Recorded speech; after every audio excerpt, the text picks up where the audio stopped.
এই দেশই আমাদের প্রথম ঠিকানা, এই দেশই আমাদের শেষ ঠিকানা। সেই জন্য এই দেশকে গড়ে তুলতে হলে আমাদের সকলকে ঐক্যবদ্ধ থাকতে হবে, আমাদের সকলকে একসাথে কাজ করতে হবে।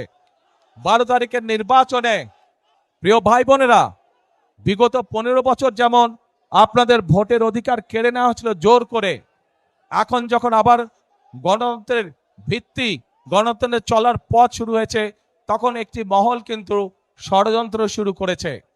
কাজেই আপনাদের সকলকে অনুরোধ করব চোখ কান খোলা রাখার জন্য, যাতে আবার আপনাদের ভোটের অধিকার, কথা বলার অধিকার কেউ ষড়যন্ত্র করে কেড়ে নিয়ে যেতে না পারে। ভোটের দিন কখন যাবেন ভোট দিতে? কি ভাইরা, কখন যাবেন ভোটের দিন? এইবার ভোটের দিন যারা যারা তাহাজ্জুদ পড়েন না, তাহাজ্জুদের ওয়াক্তে উঠতে হবে। যারা পড়েন তাহাজ্জুদ ঠিক আছে, তারা তো পড়েনি, তাহাজ্জুদ ঘরে পড়ে আর যার যার ভোট কেন্দ্রে যাবেন, ভোট কেন্দ্রে গিয়ে ওখানে ভোট কেন্দ্রের সামনে ফজরের জামাত নামাজ আদায় করবেন জামাতে করে।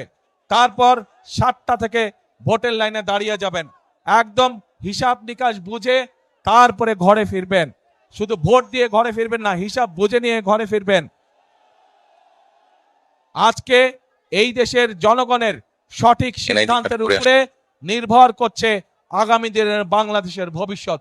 ইনশাআল্লাহ আমরা যদি সকলে ঐক্যবদ্ধ থাকি, আমরা যদি সকলে একসাথে থাকি, ইনশাআল্লাহ আমরা আমাদের প্রত্যাশিত বাংলাদেশ গঠনের কাজ শুরু করতে পারবো।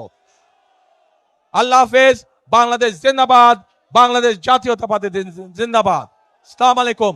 আপনাদের সাথে আবার দেখা হবে ইনশাআল্লাহ। আসসালামু আলাইকুম।